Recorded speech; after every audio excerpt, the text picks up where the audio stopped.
शुरुआत।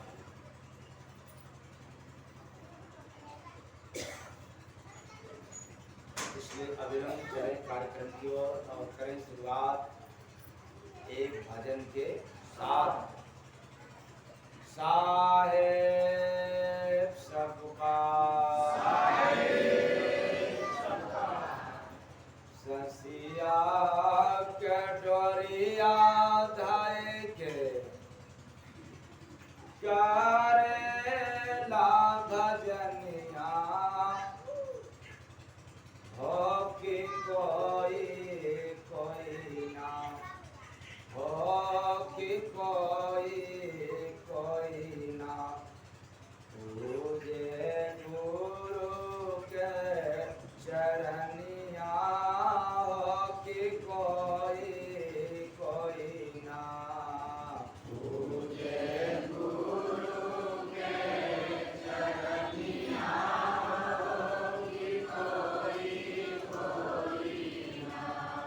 हंस करेला जब गुरु से अरजिया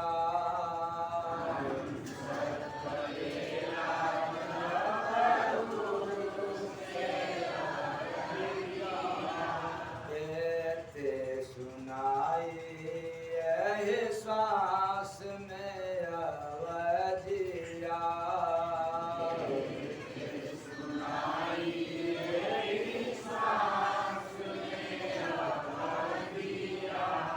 कोटे में चल के सुगना पावे ला रतनिया हो कि कोई ना हो कि कोई ना तुझे गुरु के चरनिया हो कि कोई ना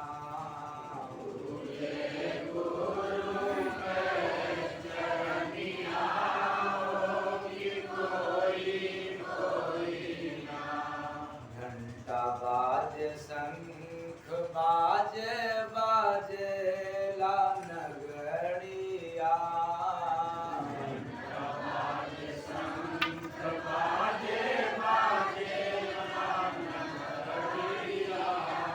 कटी जाला सुनी सुनी जाल नगरिया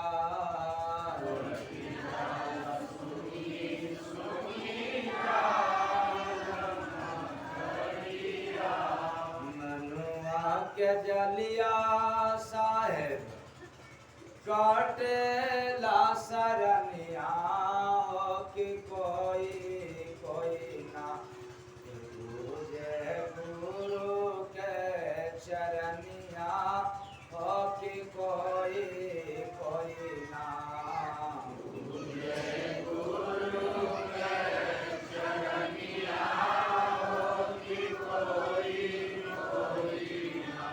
लीला दिखावे स्वामी सत गुरु सवरिया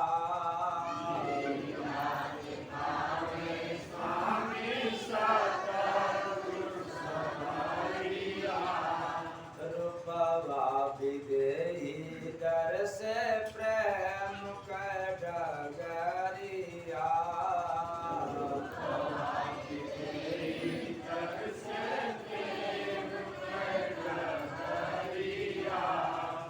साहेब जी संगत करते लागे ला लगनिया हो कि कोई ना तुझे गुरु के चरनिया हो कि कोई ना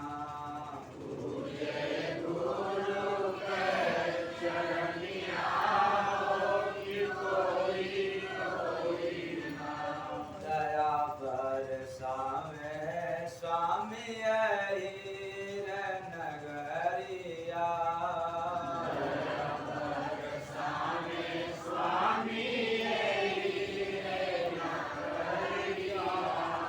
भीगे लगास धूल दाग सब चदरिया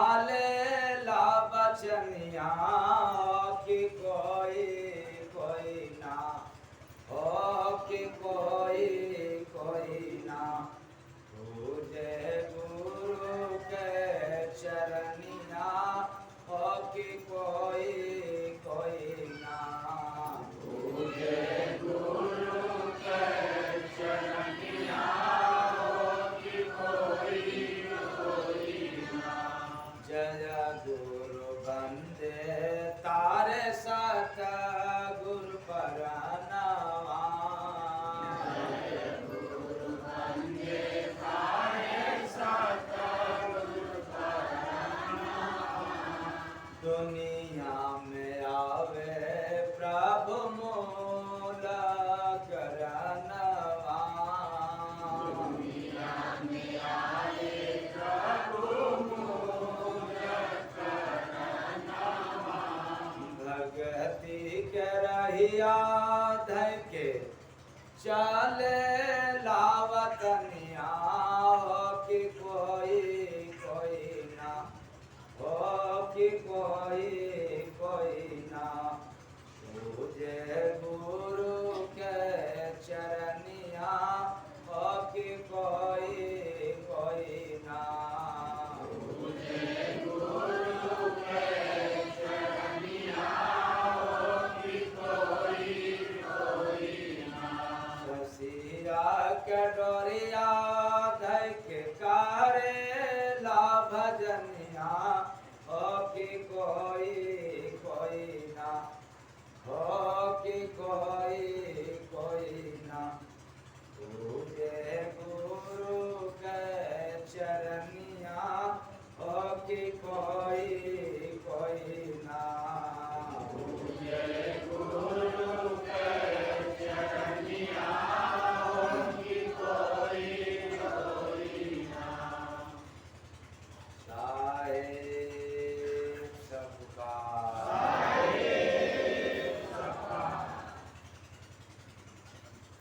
तो आप लोगों ने सुना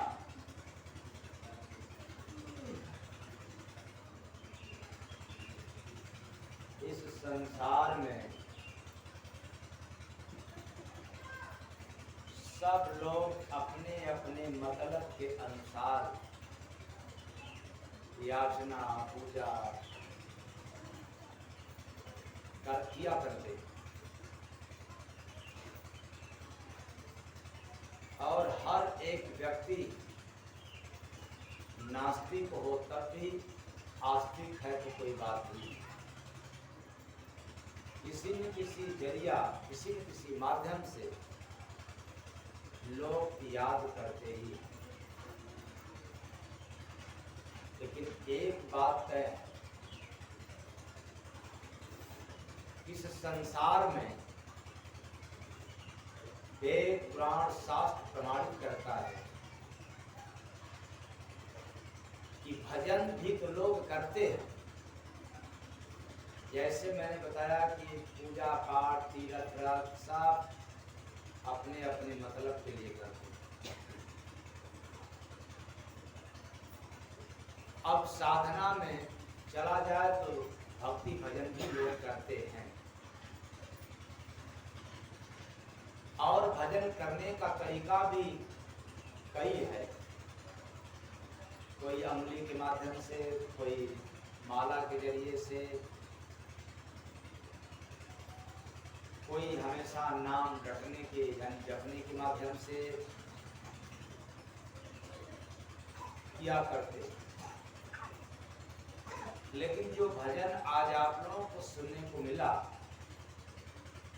इसमें एक शब्द आ रहा है बार बार कोई कोई ना यानी सब कोई नहीं हर कोई नहीं कोई कोई इसलिए भजन के लाइन पर गौर करना है ससिया कटोरिया धय के करेला भजनिया हो कि कोई कोई ना हो कि कोई ना आगे भी बड़ी मार्मिक लाइन है वो क्या तुझे गुरु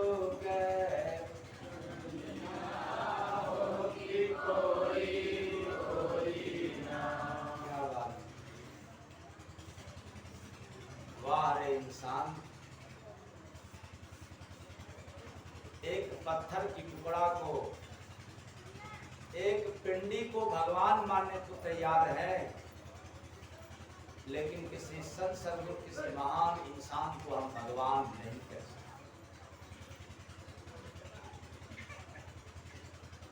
जिस मूर्ति को इंसान ने गढ़ा, हमने उसको भगवान मान गया, लेकिन जिस इंसान को परमात्मा ने गढ़ा है उसको हम भगवान कहीं नहीं मान सकते। प्रेम से बोलिए सद्गुरु भगवान की जय।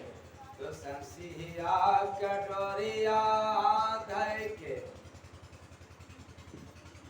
करे ला भजनिया कि कोई कोई ना पूजे गुरु के चरनिया कि कोई कोई ना पूजे गुरु के चरनिया कि कोई कोई ना। तो इंसान मतलब में पिंडी को भगवान मान जाता है, पत्थर को भगवान मान जाता है। इसलिए यदि आपका मतलब है तो किसी भी इंसान को आप भगवान मान सकते हैं, और मतलब निकल जाने के बाद जैसे आप पत्थर को भगवान नहीं मानते, उसी तरह से इंसान को भी कोई कदर आप नहीं करते। सब लोग मतलब भी है, मतलब से पूजा पाठ भजन भी करेंगे तो मतलब के लिए करेंगे, यदि मतलब हो गया तब तो वाह वाह, और नहीं हुआ तब वाह वाह।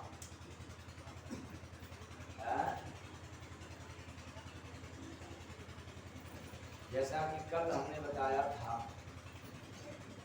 कल शुरुआत किस पर था भजन पर?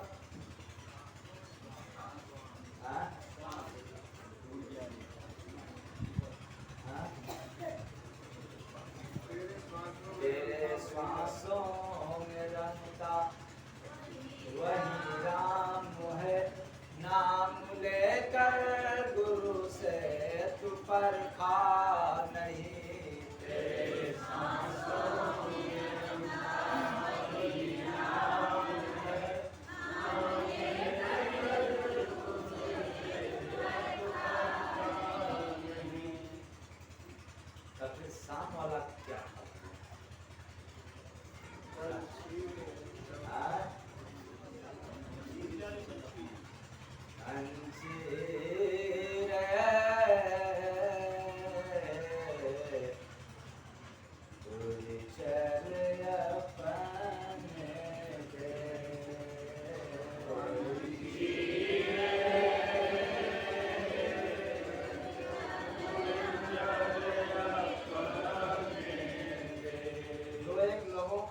सुबह में जब उठ रहा था तो इसका अभ्यास करते थे, तैरते हुए देखा, सुना।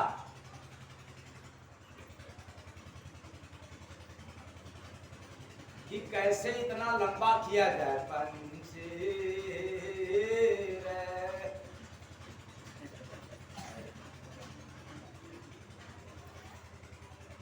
साथ सुखदार जी के काम आएगा।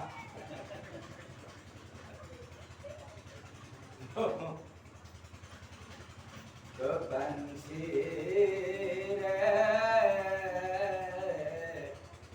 चल अपने दे, बंसी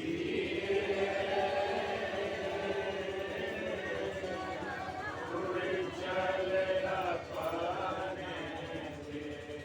इस दुनिया में कुछ नहीं तेरा, यह तो है पर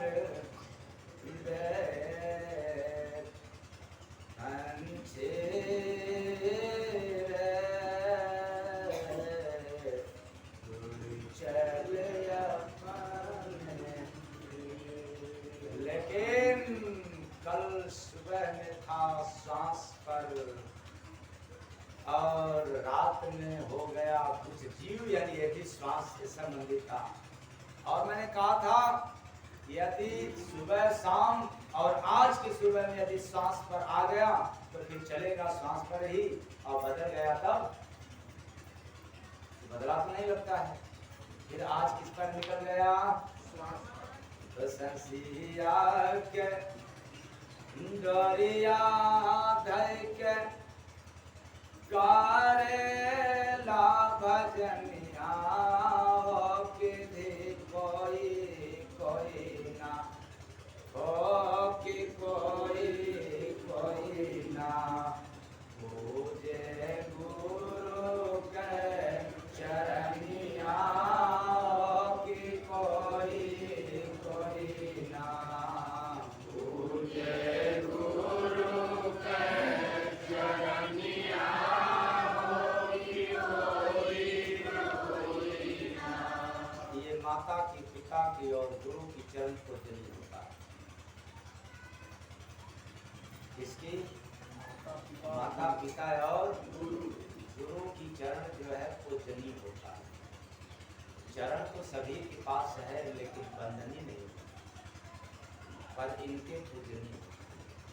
इसलिए यदि एक माता पिता के 4 औलाद है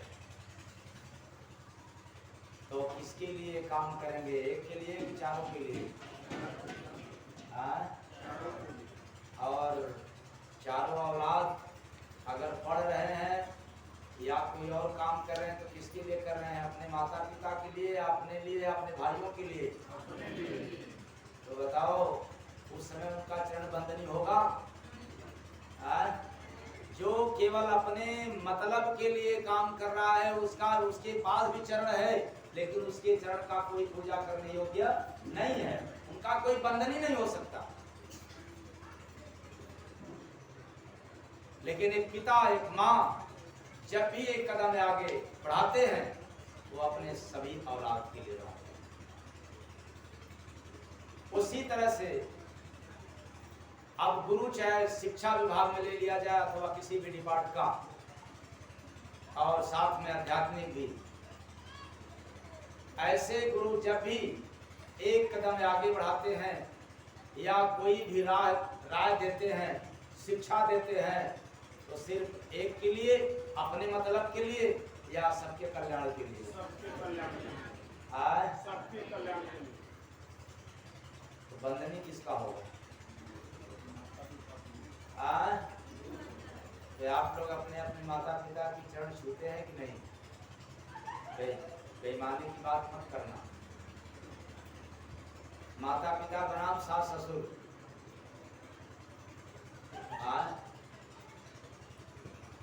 हाँ, सास वह जो अपने बहू की बुराई न करे, ऐसी सास की चरण छूना चाहिए। लेकिन जो सास अपने बहू की निंदा करती है, बुराई करती है, वह सास कभी भी बंधनी नहीं हो सकती। तो ऐसी कोई सास तो नहीं बैठी है ऐसी?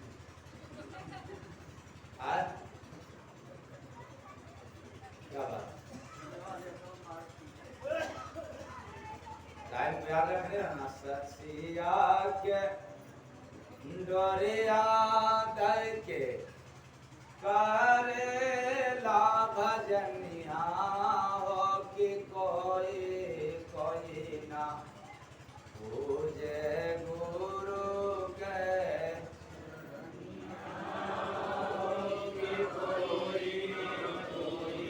अब एक बात आती है कि यदि बहू ही निंदा कर रही है तो यही बात में फंसेगी। सास के लिए तो सबसे बड़ा हनुमान गियर है ये। क्यों? मेरे में क्या कमी है? मैं तो सास हूं, मैं तो सबको देखने वाली हूं। यही तो गड़बड़ है। वो ये कहता है कि मैं सबको देखने वाला। अगर सबको देखने वाली, सबको देखने वाला होते तो इतनी दुर्गति क्यों होता? यदि आपका कोई कद्र नहीं है आपके परिवार में, आपके समाज में, तो निश्चित है कि आपका चरित्र, आपका व्यवहार अच्छा नहीं है। इसलिए बहू गड़बड़ है तो सास का दायित्व बनता है क्या? बिना शिकवा शिकायत किए उसको सुधारे, और जब न सुधरे तो भी शिकवा शिकायत मत करो, अपने घर के गार्जियन के सामने प्रस्तुत कर दो। लेकिन क्या किया जाए, सास खुद ही खंभा बन जाए। वो क्या करेंगे, कौन? हाँ, यानी बहू के ससुर और उनके अपने आप है, आप लोग जान लें। वो क्या करेंगे, सब कुछ तो करने वाली मैं हूं। बस इसी जगह मैटर फंस जाता है। इसी कमी के कारण आज सास की चरण का कोई महत्व नहीं है। देखो, सभी लोग चाहते हैं सम्मान पाना, और मैं भी कहता हूं कि आपको सम्मान दिया करो, लेकिन अफसोस है कि सम्मान के लायक बने रहना ये आपका कर्तव्य है। पर जिस इंसान को सम्मान मिलता है वो सम्मान लायक नहीं होता है, वो बेईमान हो जाता है। मानी क्या हो जाता है? तो सम्मान देना तो आसान है, लेकिन सम्मान पाने के अधिकारी बने रहें ये बहुत कठिन कार्य है। जिसको सम्मान मिलता है वो सम्मान देना ही भूल जाता है। क्या भूल जाता है भाई? सम्मान देना। सम्मान देना। तो बताओ, जितने बड़े लोग हो अपने आप को, चाहे जाति का बड़ा, मजहब का बड़ा, ज्ञान का बड़ा, धन का बड़ा, रूप का बड़ा, आप कितने छोटों को सम्मान देते हो?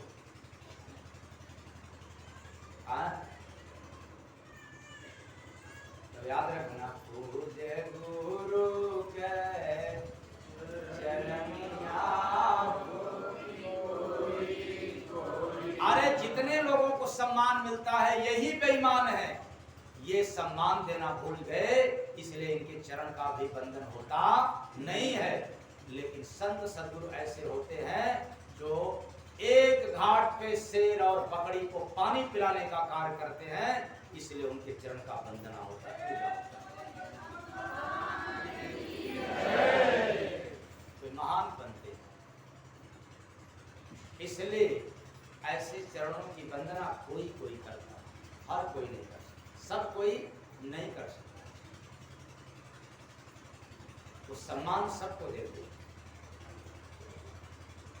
अब किसी को सम्मान न दे तो फिर ऐसे चरण का भी कोई महत्व नहीं है। जैसे माता पिता लायक भी औलाद और नालायक भी औलाद के लिए काम करते हैं, मुंह से भले कुछ बोलते हैं लेकिन अंदर से काम करने की चेष्टा रहता है। अलग बात है माई की दुनिया में, इस काल माया के संसार में रह करके जब एकदम उब जाते हैं तब जाकर के उनका मोह ममता फटता है, वरना जब तक मोह ममता रहता है बिल्कुल गद्दार औलाद है तो भी उसके लिए कुछ लोग युक्त भी करते हैं।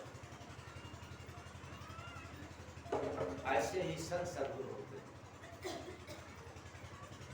आप कितने भी नालायक हो समाज से,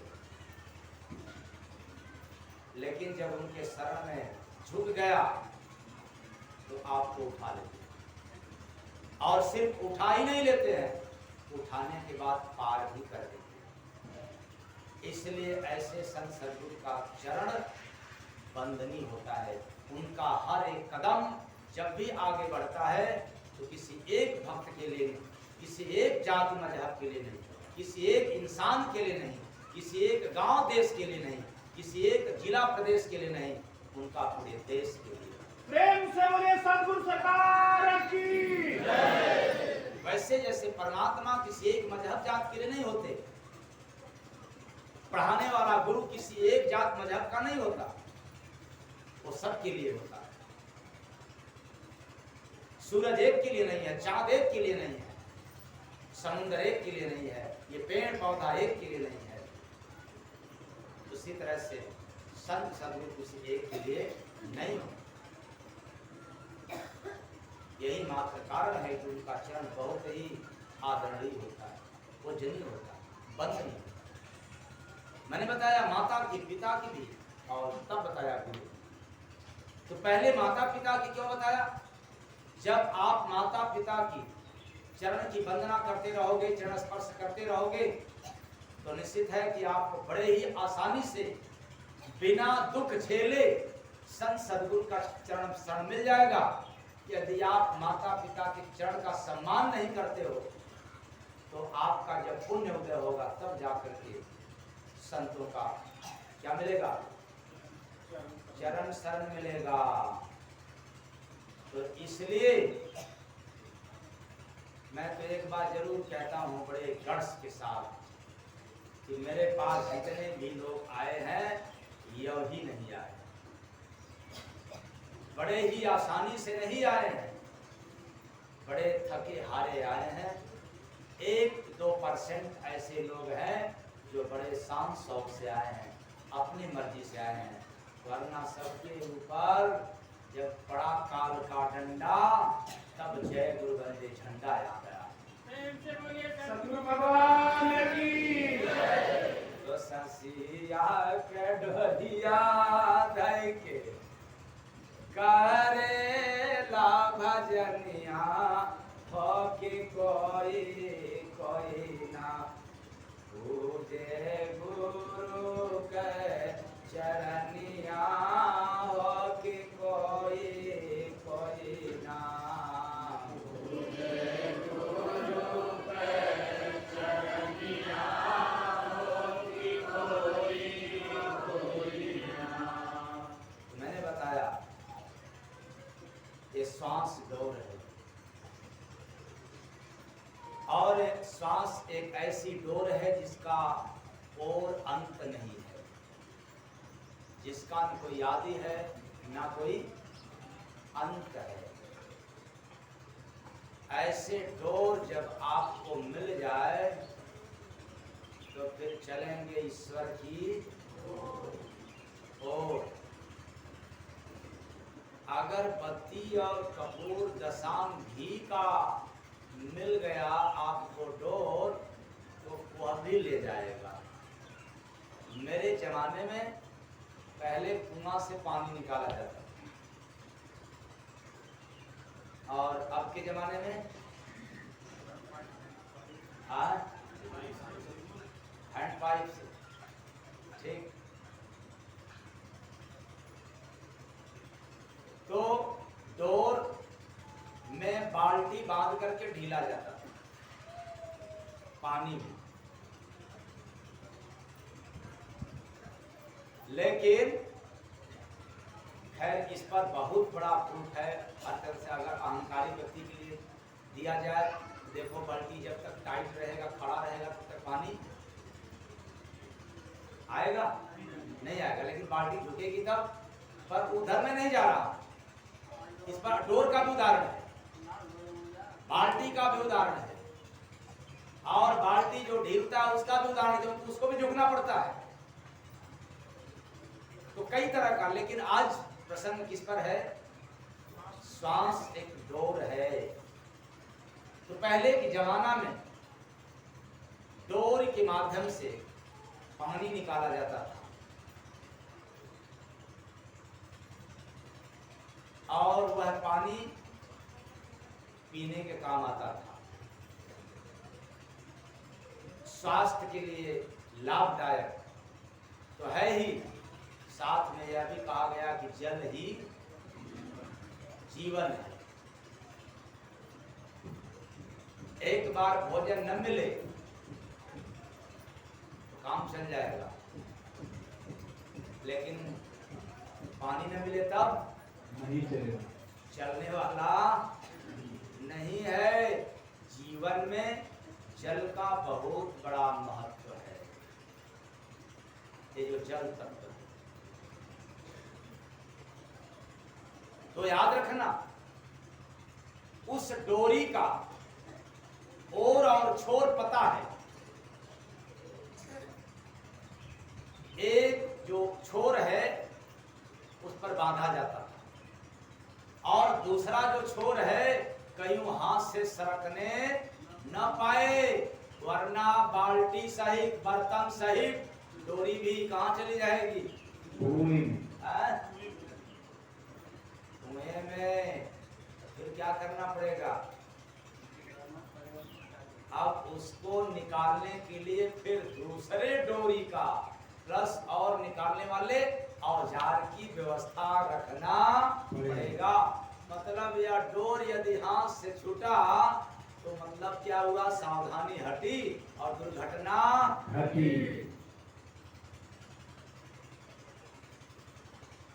लेकिन जो यह डोर है, काश एक बार पकड़ में आ जाए। अभी पकड़ में आया नहीं। अगर पकड़ में आता तो फिर कोई कहा नहीं जाता कि ससिया के डोरिया दई के करेला भजनिया हो कि कोई ना, कोई ना। यह डोरी अभी किसी के पकड़ में आया नहीं, और जिसके पकड़ में आ जाए तो फिर यह डोरी छूटने वाला नहीं। क्यों? कि डोरी का कोई और अंत नहीं।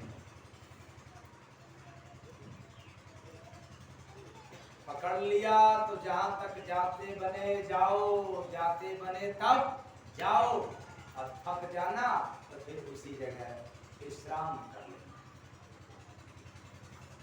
ऐसी डोरी केवल पकड़ में आ जाए तो किसके पकड़ में आता है?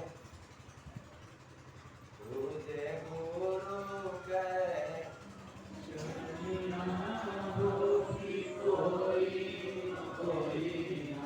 यही इसमें एक शर्त है।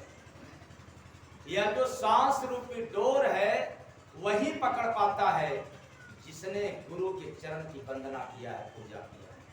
अगर स्वयं विधाता की भी पूजा किया तो भी यह श्वास रूपी डोर पकड़ में आता नहीं। क्योंकि डोर किसका है? डोर तो विधाता की है। डोर किसका है? विधाता की। पकड़ाने वाला कौन है? तो तुझे गुरु। इसीलिए मैंने बताया कि अगर स्वयं भगवान की भी पूजा करोगे तब भी यह डोर पकड़ में आने वाला नहीं है। और डोर है भगवान की, और ले जाएगा और कौन? कोई गुरु मिल जाए तब। तुझे गुरु के चरनिया हो कि कोई ना। तुझे गुरु के चरनिया हो कि कोई ना। तो इस संसार में कोई मतलब से पार निकलता है, कोई काल माया की सेना को चुनौती देता है, कोई वीर पुरुष निकलता है, तब जाकर के वो गुरु की भक्ति करता है। इसीलिए तो कबीर साहब को कहना पड़ा कि कामी क्रोधी लालची इनसे भक्ति न हो। अब भक्ति करे कोई सुरमा, जाति वर्ण कुल हो। सुरमा माने बहादुर पुरुष, कोई वीर पुरुष जो सब कुछ को चुनौती दे दिया या सब कुछ को त्याग दिया, सिर्फ भक्ति को अपना लिया, गुरु की भक्ति। ऐसा इस जगत में प्रमाण मिलता है कि सब कोई नहीं, कोई। इसलिए मीरा ने चुनौती दी,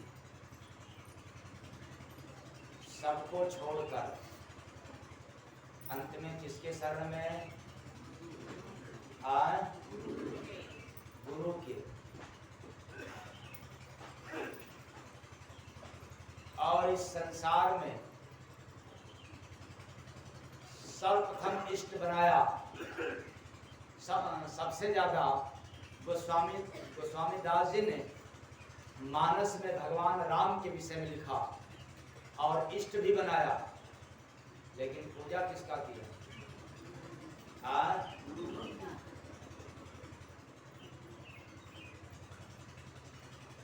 क्या बतलाया, क्या लिखा? बंदो गुरुपद पदुम परागा सुरत सुबास सरस। और हनुमान चालीसा में जब जाकर श्री गुरु चरण सरोज हृदय मन मुकुर। इतना ही नहीं, गुरु बिन भाव निधि तरई कोई जो बिरंज शंकर सम। अब आप बताओ, जिसको ज्यादा मानते हो तो परिताप उसी को देंगे कि किसी और को? तो गोस्वामी दास जी ने अपने जीवन काल में स्पष्टीकरण किया कि हमारे इष्ट राम हैं, लेकिन जब जीव को तारने की बात आई है तो गोस्वामी बाबा ने स्पष्ट लिख दिया कि राम इष्ट नहीं तार सकते। गुरु बिन भव निधि तरई न कोई जो बिरंच शंकर सम। कोई वीर पुरुष निकलता, कोई बहादुर पुरुष निकलता। इस माने के लिए पूजे गुरु के चरनिया हो कि कोई ना पूजे गुरु के चरनिया हो कि कोई ना। तो ये जो सांस की डोर है पकड़ में तब आएगा जब हम गुरु के चरण की वंदना करेंगे। अब गुरु के चरण की वंदना हम क्यों नहीं कर पाते? क्योंकि जब हम आंख मूंदते हैं तो त्वमेव माता च पिता त्वमेव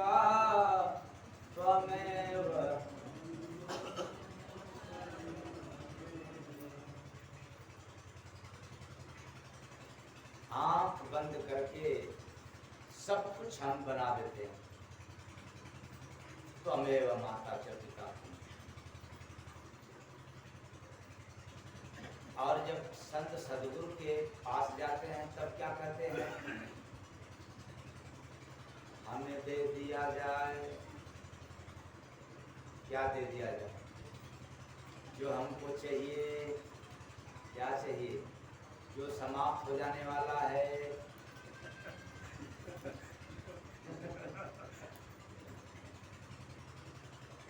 अब गुरु बेचारा क्या करे, वो भी तो सोचना शुरू कर देता है कि मार दिया जाए, छोड़ दिया जाए, बोल तेरे साथ क्या। बस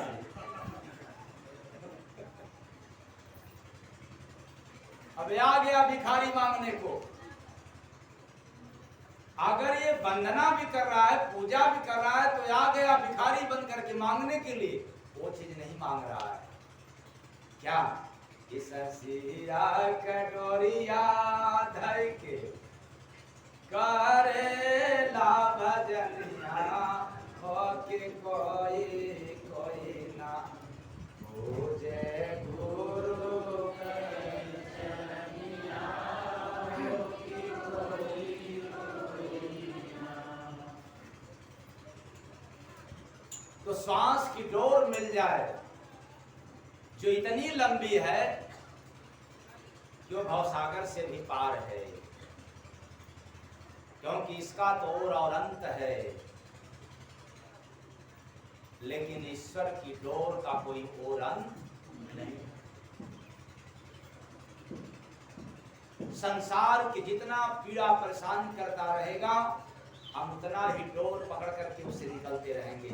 एक सहारा मिलेगा, एक मदद मिलेगा, एक पूर्ण विश्वास हो जाएगा।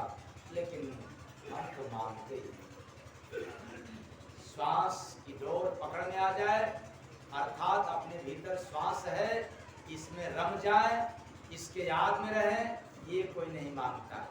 बल्कि क्या मांगता है कि क्या करूं, जब भजन पे बैठता हूं तो भूत याद आ जाता है। बाबा आदम के जमाने की तो बात याद आ जाता है। अरे जब भजन पे बैठता हूं तो जल्दी जल्दी सांस आना जाना शुरू कर देता है, पकड़ में ही नहीं आता, उबन महसूस हो जाता है। अरे जब भजन पे बैठते हैं तो कमर से लेकर के पांव तक इतना फटन, इतना पीड़ा होने लगता है कि फिर क्या करें। डोरिया एकदम भारी भरकम है, डोर पकड़े कैसे। करेला भजनिया हो कि कोई कोई कोई कोई कोई मांगता ही नहीं। यहाँ तो सब मांगते हैं कि हमारी झोली क्या हो जाए, खाली न रहे, हमारा झोली खाली भी न रहे। चलो हमारा झोली खाली न रहे, यदि इस तरह की मांग रहे तो भी भला है, कल्याण है, लेकिन हमारा झोली इतना मोटा रहे, इतना भरा रहे कि फिर किसी का न रहे।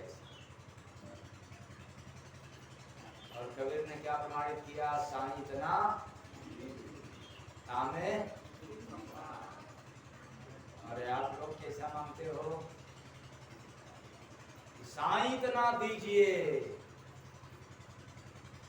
झोली कभी न खाली हो। और फिर ऐसा कभी न मांगन पड़े, फिर क्या बात है। ये तो आपका झोली है और आपका दिमाग है, झमेला है आपके पास। फिर आप लोग यह बात सुनकर के यह आंकड़ा लगाते होंगे कि क्या संसार में ये जो साधु महात्मा होते हैं इनको झोली की आवश्यकता नहीं है क्या? ये लोग बहुत बोलते हैं झोली झोली झोली, माल माल माल, केवल जो है कि माल के पीछे पड़े रहते हैं, झोली के पीछे पड़े रहते हैं, धन के पीछे हम लोगों के पड़े रहते हैं। लगता है इनको नहीं चाहिए क्या? यही में गड़बड़ है।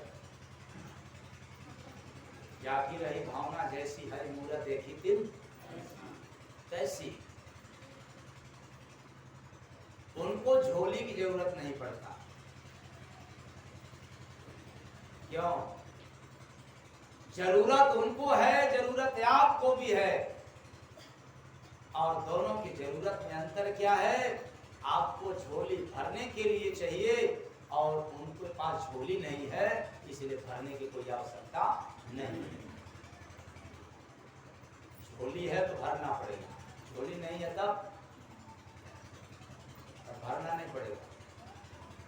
तब क्या रहेगा? आपके पास झोली सहित माल रहना चाहिए और उनके पास विदाउट झोली और रहे क्या? माल।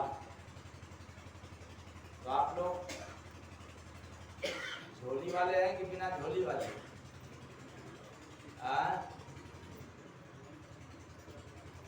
झोली वाले कि बिना झोली वाले? झोली। झोलिया में झोल झाल होता, न रहेगी बांस न बजेगी।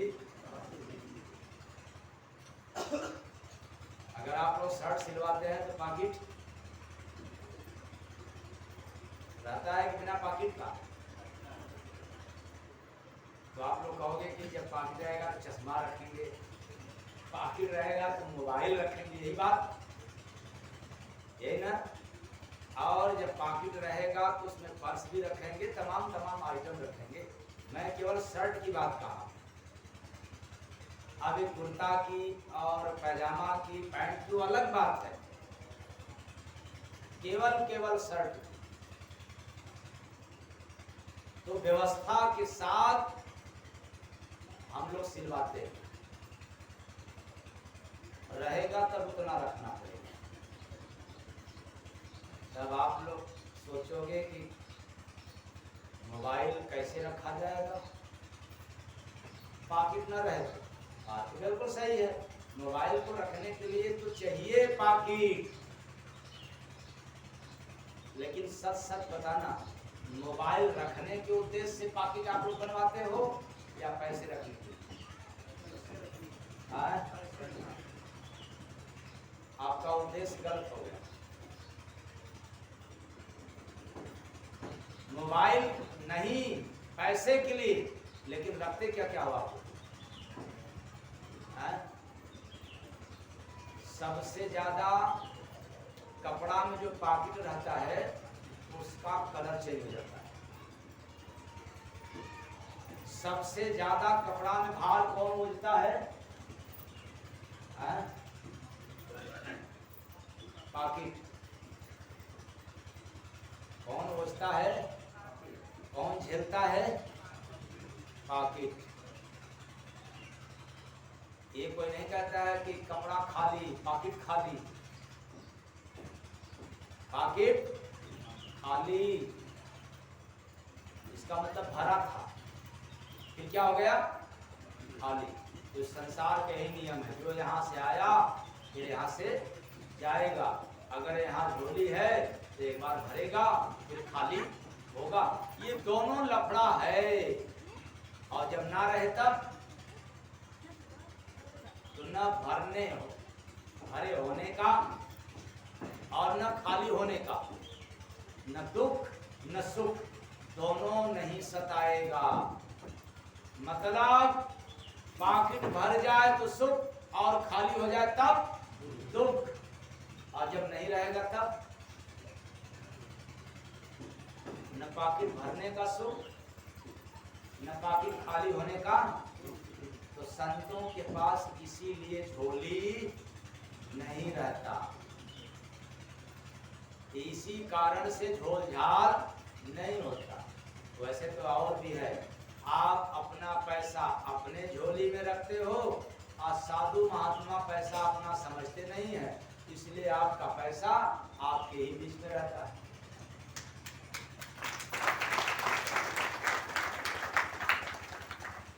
तमाम रहस्य है, राज है। तो महात्मा के पास भी है और आपके भी पास है। आप पॉकेट में रखते हो, वो समाज में रखते हो, अंतर है। तो जो श्वास की डोर है, जब हम लोग किसी संत सदगुरु के पास जाते हैं तो मांगना कुछ और चाहिए, लेकिन मांग लेते हैं भिखारी की तरह। बुद्धि ही कितना, थोड़े से मांग लेते। और आज से क्या मांगना है? क्या मिल जाए? श्वास की डोर मिल जाए। तो फिर कहोगे जब श्वास की डोर मिल जाए तो इससे क्या मिलेगा? अब फिर वही पुराने जमाने की बात चले जाओ, जब हैंड पंप नहीं था, जब कल नहीं था, केवल कुआं था या बड़े बड़े जगहों पर तालाब था, आपको प्यास लगी है, क्या करोगे? डायरेक्ट पानी ले लोगे?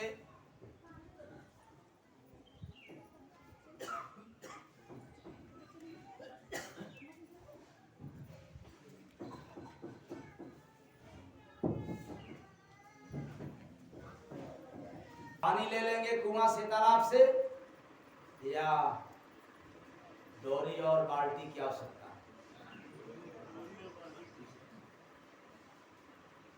दो की आवश्यकता।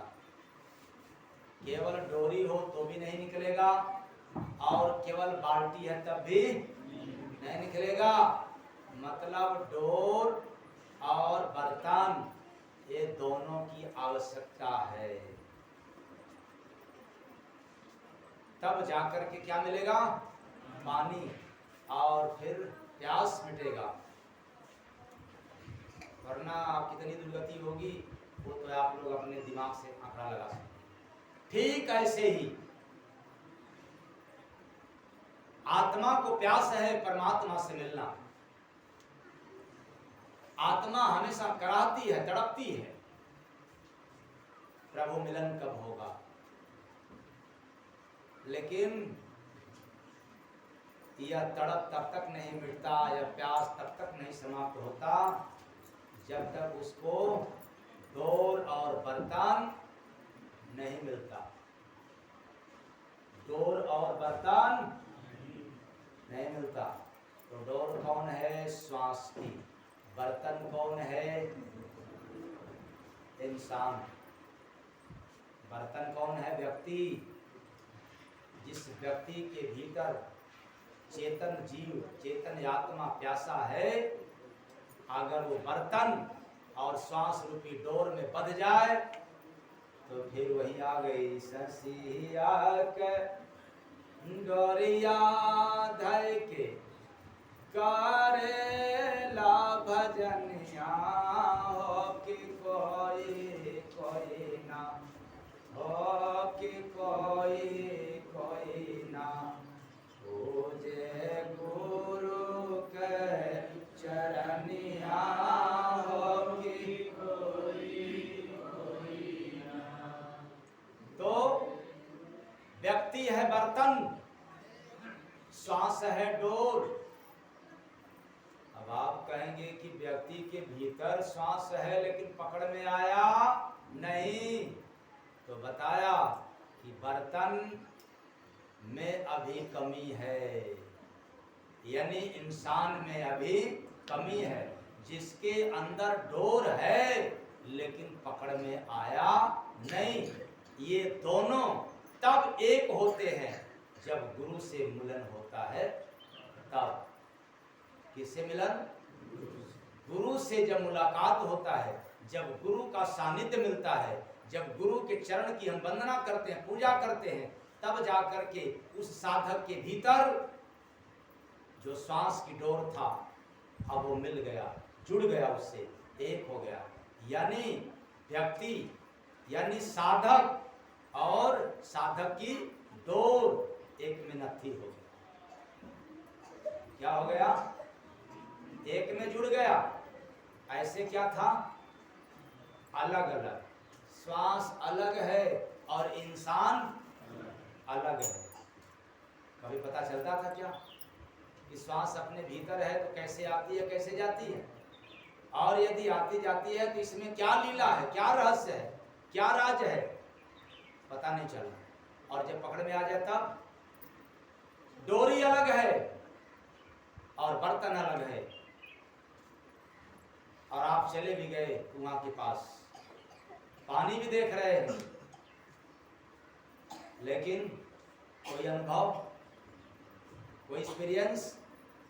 जैसे ही डोरी में बाल्टी को बांध करके ढिलेंगे तो फिर कैसे जा रही है और कैसे आ रही है, और कितने देर में और कैसे, किस हालत में, किस दशा में वो पानी भर जाता है, यह ज्ञान आपको तब होगा जब आप ढीलना चालू करेंगे। तब जब कुआं में डालेंगे तब, और डाला नहीं तब अनुभव मिलेगा। डोरी है आपके सामने, बर्तन भी आपके सामने, कुआं भी आपके सामने, लेकिन कोई एक्सपीरियंस नहीं। जैसे आज के लोगों को जिसने न डोरी देखा न कुआं देखा, बाल्टी को ढीलते हुए, तो उनके पास यदि ज्ञान पूछा जाए तो बताएंगे क्या? और जितने लोगों ने खींचा है, बार बार डाला है, उनको अनुभव मिल रहा है कि नहीं मिल रहा है? तो वही अनुभव आपके भीतर है, ऐसा ही अनुभव आपके अंदर है, लेकिन सब अलग अलग। डोरी अलग है यानी श्वास अलग जा रही है, और व्यक्ति अलग है, कोई याद नहीं। जैसे ही जुड़ जाएंगे, जैसे ही एक हो जाएंगे, फिर एक होने का अनुभव और एकांत होने का अनुभव, एकाकार होने का अनुभव सब आपको होना शुरू हो जाएगा। इसके लिए आपको कोई पढ़ने की डिग्री की आवश्यकता नहीं है। इसी बात को कबीर साहब ने प्रमाणित किया था कि मस कागज छुयो नहीं, कलम गयो नहीं। हाँ, अरे श्वास की डोर पकड़ में आ जाए फिर आपको पढ़ने और लिखने की कोई आवश्यकता नहीं है। तो इसका मतलब नहीं कि आपको पढ़ने की आवश्यकता नहीं है। आपको नौकरी चाहिए तो पढ़ना पड़ेगा। आपको संसार में जो भी काम करना है पेट पर्दा के लिए, उसके लिए पढ़ाई जरूरी है, लेकिन मुर्दा के लिए, आत्मा के लिए पढ़ाई तो मस कागज छुयो नहीं, कलम गयो नहीं। हाँ, ये आत्मा के लिए पढ़ाई है। श्वास पकड़ में आ जाए फिर आप भाई आखिर प्रेम का पढ़े से पंडित, ऐसी श्वास की पढ़ाई है। ये श्वास की डोर पकड़ में आ जाती है। तो श्वास की डोर तब पकड़ में आता है जब हम गुरु के चरण की क्या करते हैं? भक्ति करते हैं। क्या करते हैं? तो करते हैं आप लोग नवरात्र था ना, नवरात्र समाप्त हो गया ना, तो बड़ा बढ़िया पसरा गीत लोग चल। सुनते और सुनाते रहे। निबिया की डरिया मैया नावनी जलवा हो की झूली। आगे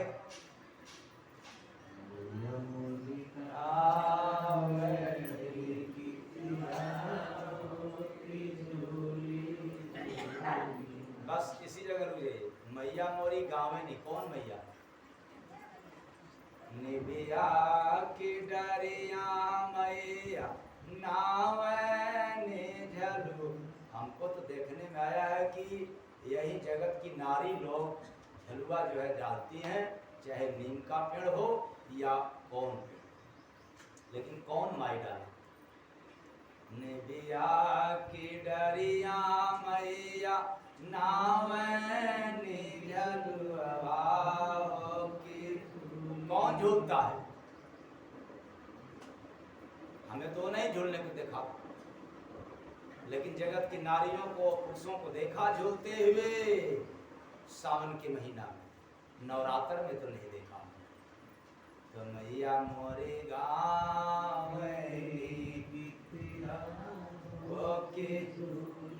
कौन सा गीत?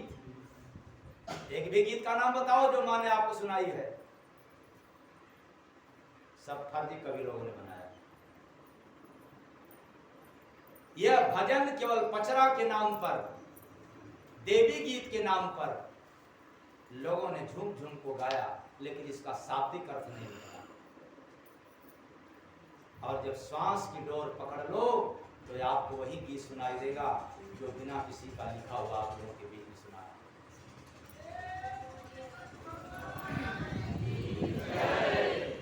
एक कभी नहीं लिख सकते। मस कागज छुयो नहीं, कलम गयो नहीं, तो सरसिया कटोरिया धई के करेला भजनिया हो कि कोई कोई ना पूजे गुरु के चरनिया हो कि कोई। अरे हमने देखा कबीर साहब, सूरदास, तुलसी, एकनाथ, तुकाराम, मीराबाई, न जाने कितने लोगों का गुरु के चरण की वंदना किया, पूजा किया और वेद पुराण शास्त्र की रचना करके चले। लेकिन मैया मोरी गाँव ने गीतिया और कौन सा गीत आज तक कोई सुनाई नहीं पड़ा। वो गीत का बोल क्या है, एक लाइन क्या है, ये तो कभी लोगों ने इसको सुना बनाया, कलाकारों ने गाया, लेकिन कौन गीत? यही जो हम लोग गाते हैं, सुनते हैं, सुनाते हैं, ये श्वास की नहीं, वो ईश्वर का नहीं है, वो माँ की नहीं है। जिस माँ पर आप भाव लेकर के जाते हैं उस माँ का ये भजन नहीं है, वो गीत नहीं है। लेकिन देखने में आता है कि इस राग पर झूम झूम करके देवियां लोग गाती हैं। मैया मोरी गाँव में गीतिया हो के। इसलिए इसका अर्थ का अनर्थ मत लगाया करो आप लोग। इसका शाब्दिक अर्थ आदिशक्ति का नहीं है, इसका शाब्दिक अर्थ पंचभौतिक नारी का। ये लोग झूमती और वो देवियां तो तब झूमती हैं जब ईश्वर की कोई आराधना करता है, तब उस आराधना को सुन करके, उस प्रार्थना को, उस वंदना को सुन करके फिर ये समस्त देवी देवता भी एकदम मस्त हो जाते हैं, गदगद हो जाते हैं। वैसे जैसे यहाँ पर भी कुछ ऐसी भजन है, गीत है, संगीत है जिसको गाने में हम लोग क्या हो जाते हैं,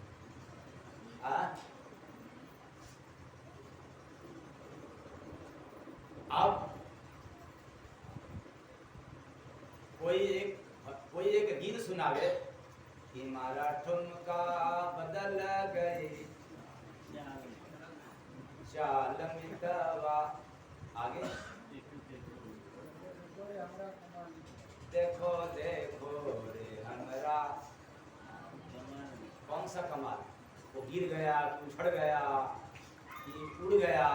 कौन सा कमाल? देखो देखो रे हमारा, तो इस पर मस्ती आएगी क्या? हाँ, अच्छा।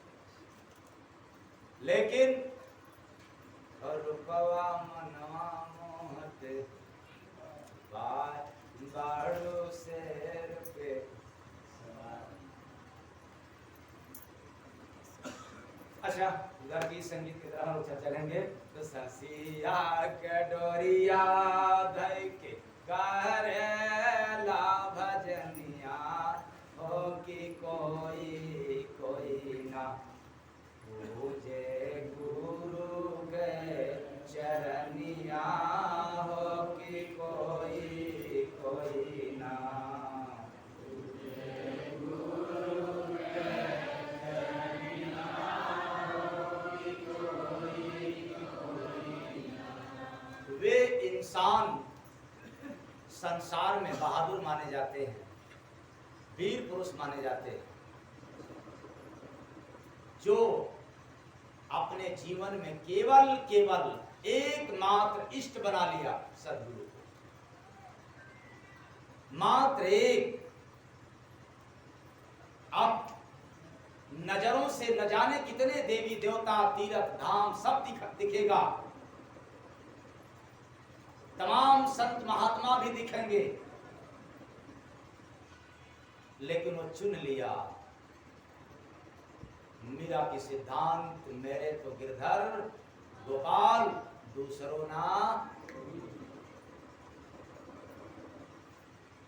सब है, ब्रह्मा है, विष्णु है, महेश है, आदि महाशक्ति है, राम है, न जाने कितने हैं देवी देवता और अवतारी पुरुष, लेकिन मीरा एकदम प्रमाणित कर दी, मेरे तो गिरधर गोपाल दूसरों ना। और आप लोग थोड़ा नवरात्र चलाना, लोग क्या कहेंगे, थोड़ा वो वाला भी हो जाए। अब तक फिर कोई और दिन आ गया किसी और देवी देवता की, तो फिर थोड़ा उस पर, और आज सत्संग वाला दिन आ गया तो थोड़ा इसमें भी, मतलब हम लोगों ने जिंदगी में चटनी अचार जैसा थोड़ा थोड़ा खाना चालू कर दिया भोजन के साथ साथ। पर याद रखना, अनुभव वही पाया है, ईश्वर के निकट वही गया है जिसने गुरु के चरण की वंदना किया हो अथवा श्वास की डोर पकड़ में आया हो, या अपने जीवन में किसी संत सद्गुरु को अकेला इकलौता इष्ट बना लिया।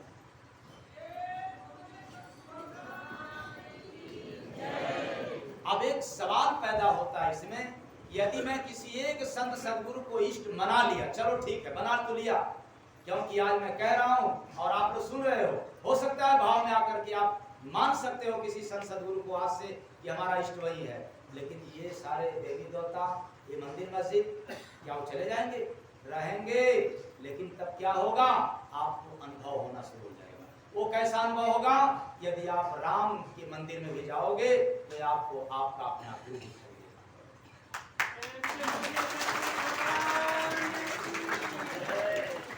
आप बेशक राम के मंदिर को देखोगे, राम की मूर्ति को आप देखोगे, लेकिन उसमें भी आपको गुरु दिखाई देगा। यदि आप कृष्ण के मंदिर में जाओगे तो उस मंदिर में भी आपको गुरु का दर्शन होगा। यदि आप दुर्गा के भी मंदिर में जाओगे तो वहां भी आपको गुरु का ही दर्शन मिलेगा, केवल एक इष्ट बना लेने से।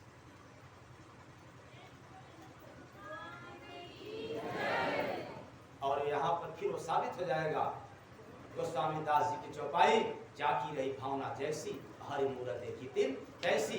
आपको पत्थर में भी गुरु दिखेगा और कंकड़ में भी दिखेगा, हर इंसान के अंदर भी गुरु का गुरु का दर्शन होगा, जिससे आपका सब समाप्त हो जाएगा। विकार, वासना, कामना और जितना है सब समाप्त हो जाएगा, मात्र एक इष्ट बना लेने से।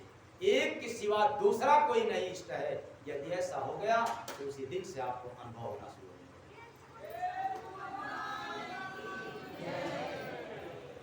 तो फिर बताओ, हमने आपको मंदिर मस्जिद जाने से रोका? हाँ, किसी की पूजा पाठ करने से रोका?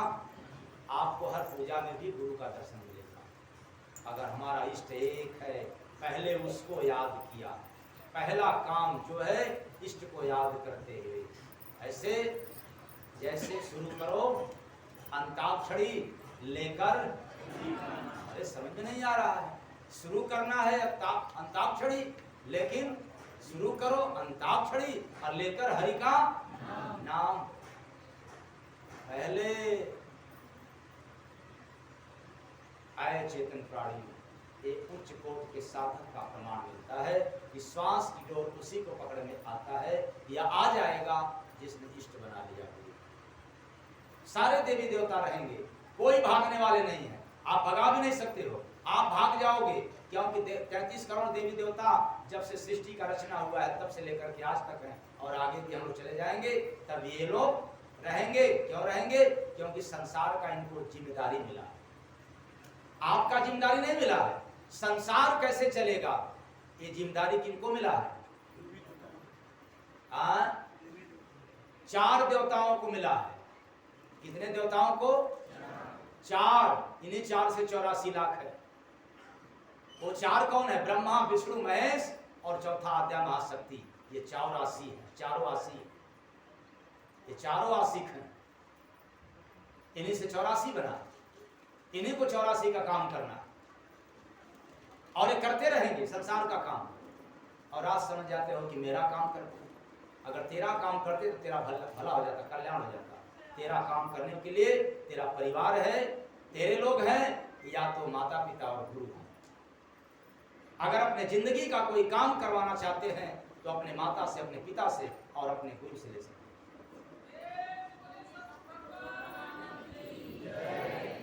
तो आप लोग कहोगे कि क्या यारों दोस्तों से नहीं रहेगा, उनसे मतलब का रहेगा, लेकिन माता से, पिता से और गुरु से बिना मतलब का निस्वार्थ आप काम करवा सकते। तब जब पात्र हो जाओगे, और जब तक पात्र नहीं बनोगे तब तक, इसलिए हम संत सद्गुरु को जब इष्ट बनाते हैं, मान जाते हैं, तो हम पात्र भी बन जाते हैं, और हम अपना इष्ट बनाने के कारण हम अनुभव भी मिलना शुरू हो जाता है, और हम जिधर भी देखते हैं उधर हमें गुरु ही नजर आता है। तो ससिया कटोरिया दई के कारेला भजनिया हो कि कोई ना हो कि कोई ना पूजे गुरु के चरनिया हो कि कोई ना। तो कहने का तात्पर्य है कि गुरु ही सब कुछ है एक साधक के जीवन के लिए। मैं नहीं कहता हूं कि संसार के लिए गुरु सब कुछ है। हो सकता है कि संसार में कामी है तो उसके लिए नारी, और लोभी है तो उसके लिए धन संसार में। इसलिए मैं संसार के में गुरु ही सत्य है, गुरु ही सही है, ये ऐसा मैं नहीं कह सकता। लेकिन एक साधक के जीवन में गुरु ही सब कुछ है, और जिस साधक के जीवन में गुरु ही सब कुछ हो गया तो उसका कुछ भी बाकी नहीं है, सब कुछ हो गया।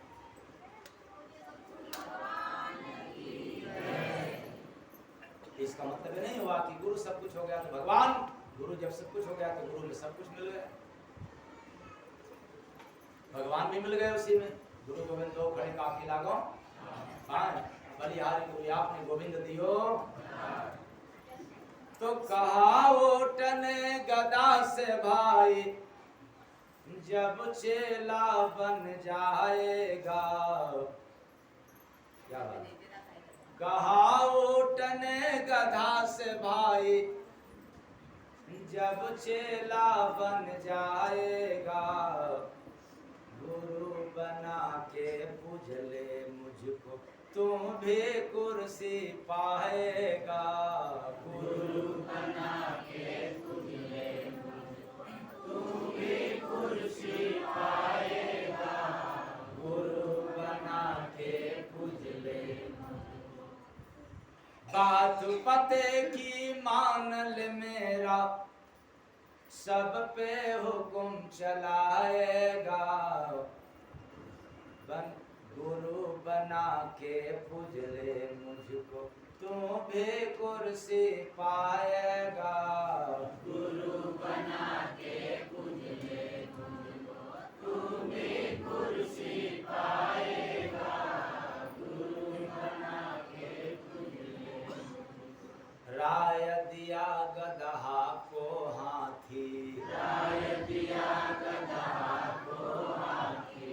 बात ऊंट का मान लो साथी, बात ऊंट का मान लो साथी। बोला ऊंट गधा से जाकर, जब मेरा गुड़ लाएगा। गुरु बना के पूज ले मुझको, तू भी कुर्सी पाएगा। गुरु बना के पूज ले मुझको, तू भी कुर्सी पाएगा। गुरु बना के पूज ले मुझको।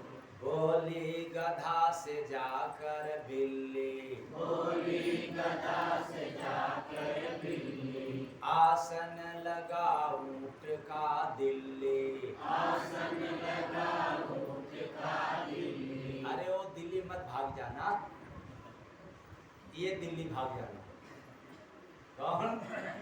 हाँ, अब तो कुछ अर्थ समझ आ जाएगा ना, तो ठीक।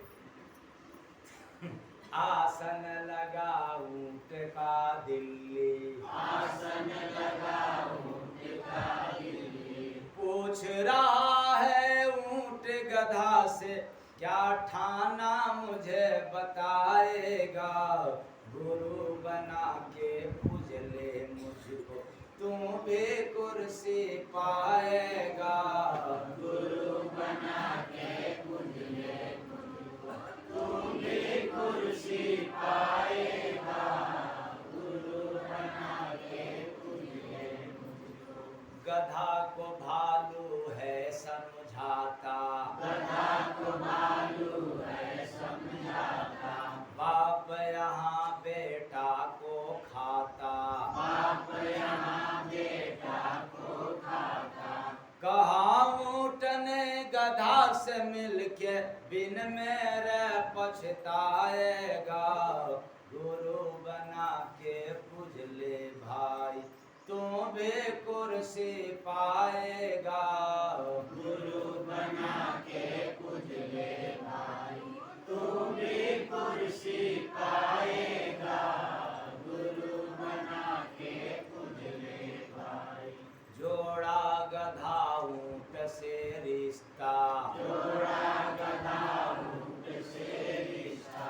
माना खुद को बना फरिश्ता। माना खुद को बना फरिश्ता। जय गुरु बांधे ऊंट गधा को, बिन बछवा समझाएगा। गुरु बना के पूज ले मुझको, तू भी कुर्सी पाएगा।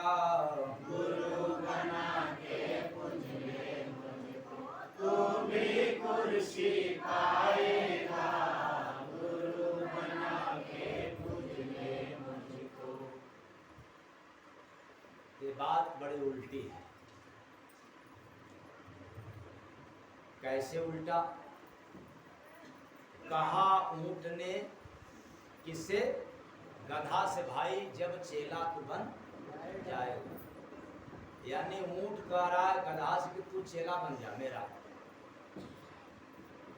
और जब तू मेरा चेला बन जाएगा तो तुम्हें फायदा क्या मिलेगा? तुझे भी कुर्सी मिल जाएगी। यानी प्रलोभन, लालच। तो मानव शरीर रूपी नगर की घटना है। ये जो अहंकार रूपी ऊंट है, ऊंट कौन कौन ऊंट है? ये जो अहंकार रूपी ऊंट है, ज्ञान रूपी गधा से कहता है। यानी गधा कौन होते हैं? ज्ञानी। तो आप लोग ज्ञानी हो कि समझदार हो? ज्ञानी है तो फिर अब हाँ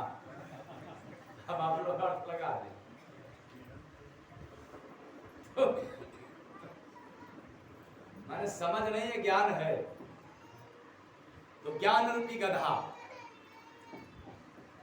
तो ये ज्ञान रूपी गधा से कहता है कि सुनो, जब तू मेरा चयन रूपी चेला बन जाएगा, चेला कौन? चयन रूपी चेला जब बन जाएगा तो मुझे गुणवान रूपी गुरु बना करके मेरा चाहत रूपी पूजा करने। हाँ? कौन रूपी? चाहत रूपी। कौन? अब तो समझ में बात नहीं आ रहा है कि जो मेरा चाहत रहेगा वह तू पूरा करने लगेगा, और जब तू मेरा पूरा करेगा तो एक बात निश्चित है, ऐ ज्ञानी, तुम्हारे ज्ञान के बाद दौलत सम्मान रूपी कुर्सी तुम्हें भी मिलना शुरू हो जाएगा। इसलिए हर कोई ज्ञानी सम्मान मांगता है, सम्मान चाहता है। अगर ज्ञानी को सम्मान न मिले तो सबसे पहले वहां पल्ला झाड़ करके निकलता। इसलिए भक्ति में सम्मान कुछ चाहता। अगर यहाँ भी चाहत रूपी कुर्सी यानी सम्मान रूपी कुर्सी चाहिए और सुख सुविधा रूपी ईश्वरी की चाहत हो गई। ईश्वरी कौन? सुख और अब चले हैं सत्संग सुनने के लिए, तो हमें क्या चाहिए? सुख और सुविधा यानी सुवरी। सुख सुविधा कौन है? सुवरी। और सम्मान रूपी कुर्सी। तब तो अंधा गुरु बहिरा चेला मांगे गुड़ थमावे। अब तो बड़ा गड़बड़ हो गया। अहंकार कहता है ज्ञान से, यानी अहंकार कहता है ऊंट से। अहंकार माने ऊंट, अहंकार कहता है ज्ञान से, गधा से कि तू हमारी बात मान जा, हमें सम्मान चाहिए तो मेरा मान करता रह, सम्मान करता रह, तो हम तुझे भी सम्मान देते रहेंगे। अरे फलनवा तो बड़ा बढ़िया है, हमने गया ना तो बड़ा चीनी पूछा, गुड़ दिया, मिठाई दिया, चाय दिया, आसन दिया, सब कुछ दिया। लेकिन अहंकार कहता है ज्ञान से, सुनो, अगर तेरे पास मैं गया और तूने मेरा सम्मान नहीं किया, कुछ नहीं पूछा, तो हम भी तुझे सम्मान नहीं देंगे। तो गुरु बना के पूजले भाई, क्या बात है, तू भी कुर्सी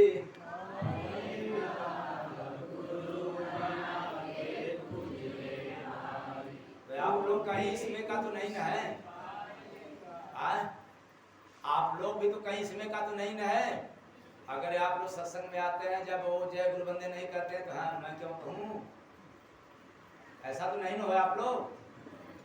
अच्छा, कितने ऐसे हैं जो ईमानदारी से बताएं, बिना किसी के बोले अगर भक्त को या सत्संगी को, सत्संगी जन को देखते ही अपने आप यही कह देता है जय गुरु बंदे? कितने लोग कह देते बिना उसके सामने वाले के कहे? हाँ, क्या बात है। अच्छा, अब आप जाने और आपका, आप जाने आपका काम जाने। लेकिन जितने लोगों ने उठाया हाथ, उसमें से 90% तो सही निकला, 10% है तो कभी कभार, और वह भी तब जब कुछ लोगों को देखते हैं तब कहते हैं। और मेरा क्या सिद्धांत है, अगर आपके नजरों में साधक सत्संगी मिल गया, छोटा हो चाहे बड़ा, यदि देखते ही आपको आपके मुंह से जय गुरु बंदे निकल गया, तब यह वचन आप पर भी लागू।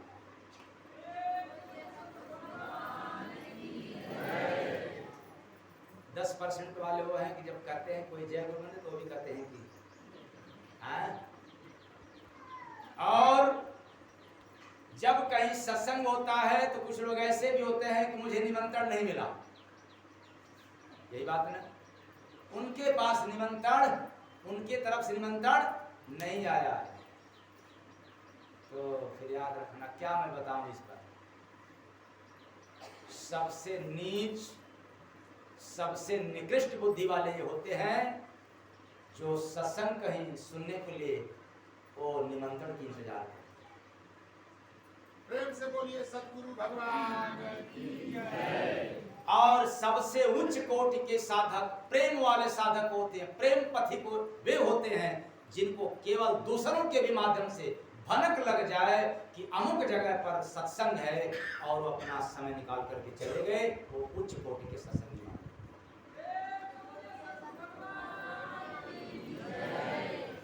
आप किस कोट के हो?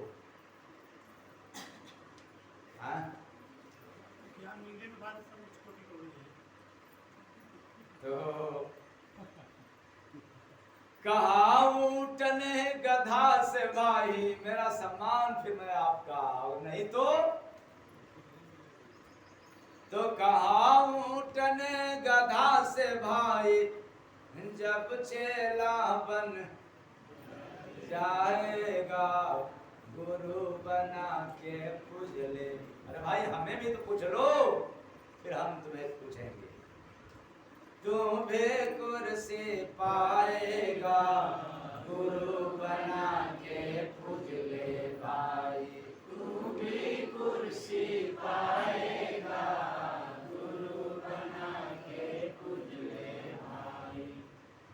तो बोली गधा से जाकर बिल्ली, बोली गधा से जाकर बिल्ली, ज्ञान रूपी गधा के पास जाकर के बोलती है कौन? माया रूपी बिल्ली क्या कहती है? आसन लगा ऊंट का दिल्ली, आसन लगा ऊंट का दिल्ली, ये दिल रूपी दिल्ली में लगा दो आसन, दिल रूपी दिल्ली में आदत रूपी आसन लगा लो, आदत बना लो अपने दिल में। कौन कहता है ये? बिल्ली कहती है, यानी माया। फिर आगे क्या कहती है?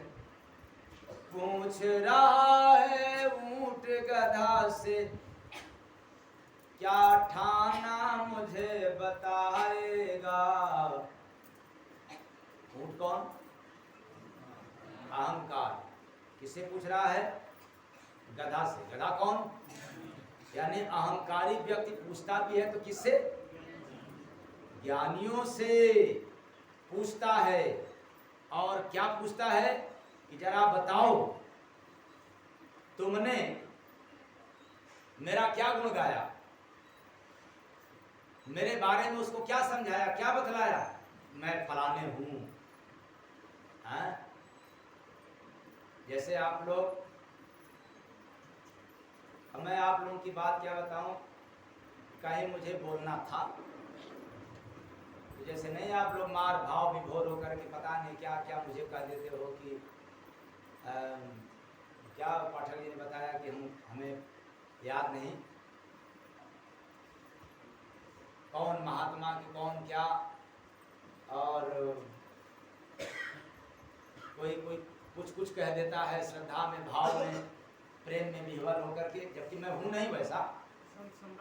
हाँ, संत सम्राट और शिरोमणि क्या क्या सब कह देते हैं। और न मैं बनना पसंद करता हूँ क्योंकि बनावट और दिखावट सजावट बहुत गड़बड़ है ये। न मैं उस लेवल का हूँ, न मैं उस कैटेगरी का हूँ। और इतना जरूर है कि आप लोगों के मुख से सुन करके एक बात जरूर याद आया कि जब इस बार मैं बॉम्बे में गया था, एक भक्त मिला और भक्त ने बड़ा स्पष्टीकरण से जवाब दिया। क्या जवाब दिया? कहा हमने गया था स्वामी अड़गड़ानंद महाराज के पास, और सिर्फ मेरे ही सामने नहीं कहा, कुछ लोग थे। तो कहा, हमने कहा बहुत अच्छी बात है, लेकिन क्या कह क्या रहा है कि वहां बात क्या हुआ कि लॉकेट मिला मेरे गले में, और मैं अपने रिश्तेदारों के साथ गया था। हमारे रिश्तेदारों ने कहा था कि स्वामी जी आए हैं और चलिए दर्शन कर लिया जाए, क्योंकि आप भी किसी महात्मा से जुड़े हैं, तो चलिए दर्शन कर लिया जाए। तो कहा बिल्कुल चलेंगे, दर्शन करने में क्या है। और उसके जो रिश्तेदार थे बहुत पुराने समय से जुड़े थे स्वामी अड़गड़ानंद महाराज से, और जब वो महाराज जी के सामने पेश हुआ तो लॉकेट देखने के बाद महाराज जी ने समाचार पूछा कि महाराज जी कहाँ हैं इस समय, और तब आश्रम के बारे में तो पहला नाम आश्रम का छितौना जालूपुर आश्रम बताया। तो कहा वो तो मुझे मालूम है, इसके अलावा बताओ। अब वो इतना करीब और कम आदमी को पा करके मेरे विषय में ज्यादा से ज्यादा जानकारी लेना चाहा। कौन? स्वामी अड़गड़ानंद जी महाराज। और फिर अपने मुख से बतलाया, अपने रिश्तेदारों जो उनके रिश्तेदार था उनसे बताया कि देखो इनको जबरदस्ती मत करना मेरे पास लाने के लिए, क्योंकि अच्छे महात्मा से जुड़े हुए। से बोलिए सतगुरु भगवान की।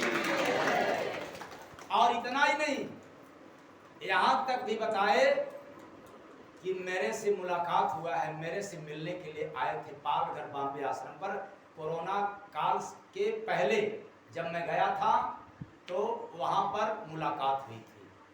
और किस हालत में मुलाकात हुआ था कि जब उनका सत्संग का समय एकदम शुरू होने वाला था, और हमने गया था बॉम्बे में पालघर की तरफ, पता लगाया कि महाराज जी यहाँ पर आए हैं कि नहीं मिर्जापुर से। ये हुआ कि नहीं आए हैं, और 2 गाड़ियां थी साथ में, और हम लोग चल दिए।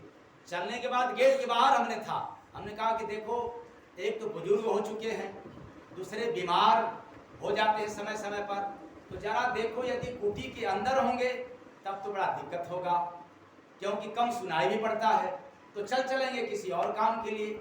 अगर बाहर होंगे तो पता करके बताओ।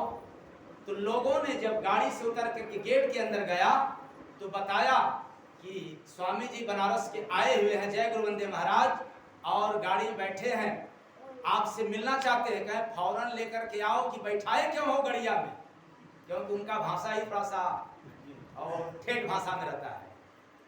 तो कहते गड़िया में क्यों बैठाए हो, लेकर के आओ। और जैसे ही हमने गया अपने बगल में तुरंत आसन लगवाया, और जब आसन लगवाने के बाद सत्संग समाप्त हुआ, जब चलने लगा तो कुछ जनता की, वहां की जनता पहचान गई, और जैसे ही उतरा तो लोगों ने घेर लिया। और घेरा किस लिए? एक बात पर कि आज तक मैंने अपने नजरों से नहीं देखा था, न जाने कितने साधु महात्मा आए और चले गए, लेकिन स्वामी अड़गड़ानंद जी महाराज अपने बगल में किसी को नहीं बैठा।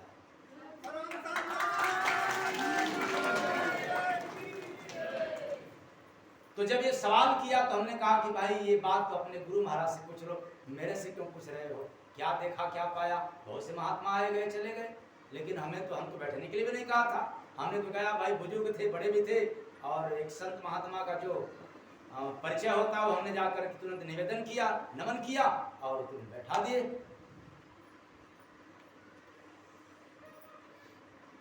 तो मुझे ये पता चला कि पारखी संत, पारखी महापुरुष जिनके बारे में लिखा गया है, अरे लिखे हैं और लोग बताते भी हैं कि विश्व गुरु स्वामी अड़गड़ानंद जी महाराज। कौन गुरु? विश्व गुरु, यथार्थ गीता। तो महात्मा लोग भी कहना चालू कर दिए, वो भी बड़े बड़े महात्मा। शायद गुरु महाराज के द्वारा दिया गया उल्टी बात, और जब ये भजन आना शुरू हुआ तब जाकर के आश्रमों पर भी, मठ मंदिरों में भी ये बात आवाज जाना चालू हो गया। तब कुछ समझ में आया कि लगता है कि कुछ हमें भी हो रहा है।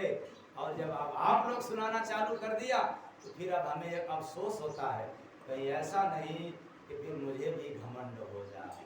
नहीं समझे, वही ना।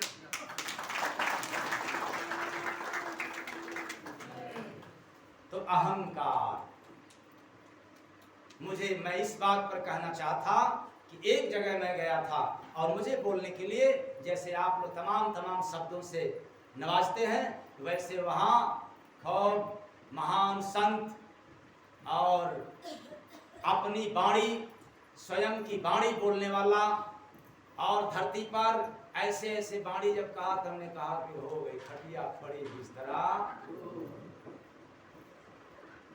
तो हमने जाकर के जब मंच पर बैठा तो कहे 15 मिनट, हमने कहा हम 12 मिनट में खत्म कर देंगे। 5-6 मिनट भजन और उसी का 5-6 मिनट सारांश, बस काम हो गया। और एक भजन छेड़ा, भजन छेड़ने के बाद मैंने कहा कि लोगों ने बतलाया कि ये अपनी बाणी तो ये हमारी बाणी नहीं है, नहीं मेरा भजन है न मेरी वचन है, हाँ ये जिसका था उसका है, अब किसका है आप लोग पता कीजिएगा, मेरा नहीं है वरना बता देता। तो कुछ लोग चाहते हैं कि जब हमें बोलना पड़े या मंच पे जाना पड़े तो पहले मुझे नाम से बुलाएं, पुकारें, बताएं, तब फिर मैं बोलूं। और मैं क्या कहता हूं, आपको कोई सम्मान दे और आप खुश हो जाएं, और आपको कोई अपमानित करे, आप नाराज हो जाएं, तो फिर आपके जीवन की चाबी तो आपके पास है ही नहीं। सम्मान देने वाले के हाथ में है। जब आपको खूब सम्मान देगा तो आप खूब बोलोगे, और जब सम्मान नहीं मिलेगा तब। खैर, अहंकार में बड़ा योग है, ये नाश करता है। एक साधक के जीवन में यदि अहंकार है तो पहले वो साधना नहीं कर सकता। अगर उसके अंदर लोभ है तो नहीं कर सकता। जुबान चाहे जितना चला ले, लेकिन व्यवहार नहीं है तो नहीं सफल हो सकता। इसलिए ऐसा अहंकार रूपी ऊंट ने सहमति जतला रहा है कि देखो भाई, ज्ञान रूपी गधा तू मेरा चयन कर ले, तो मेरी बात मान जा और मेरा स्थान अपने दिल में रख ले, मन से नहीं दिल में उतार लो, और हम तुम्हें भी मान लेंगे। हाँ सुन लो, अगर तुम मुझे दिल में नहीं बसाया तो फिर याद रखना तेरा भी कदर मेरे पास नहीं है। तो ज्ञान है तो अहंकार, और अहंकार है तो ज्ञान। ज्ञान के पास अहंकार का स्थान होता है। आपके पास अगर रामायण की भी ज्ञान हो गया, कथा का भी ज्ञान हो गया तो अहंकार है। अगर दुर्गा के पुजारी हो तो भी आपको ज्ञान है तो अहंकार है। आप ब्रह्मा विष्णु महेश के पुजारी हो तब भी आपको ज्ञान है, अहंकार है। लेकिन मैं चैलेंज के साथ कहता हूं, अगर किसी गुरु के चरण का दास बन जाओगे तो अहंकार का नाश हो जाएगा।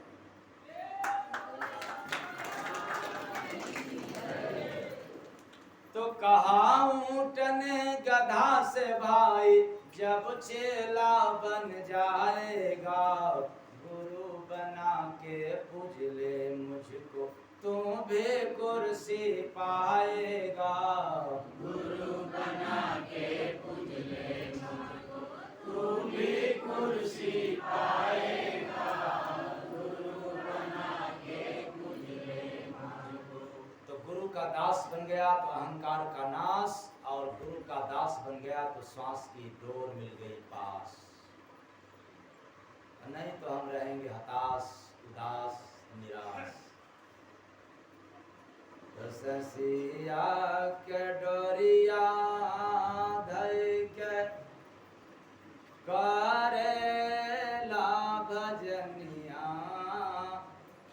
हो कि कोई कोई ना पूजे गुरु के चरनिया, हो कि कोई कोई ना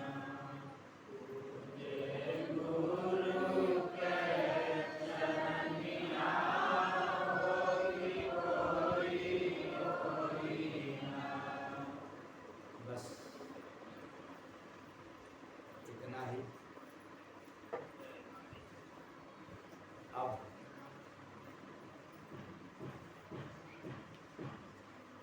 ध्यान के लिए तैयार।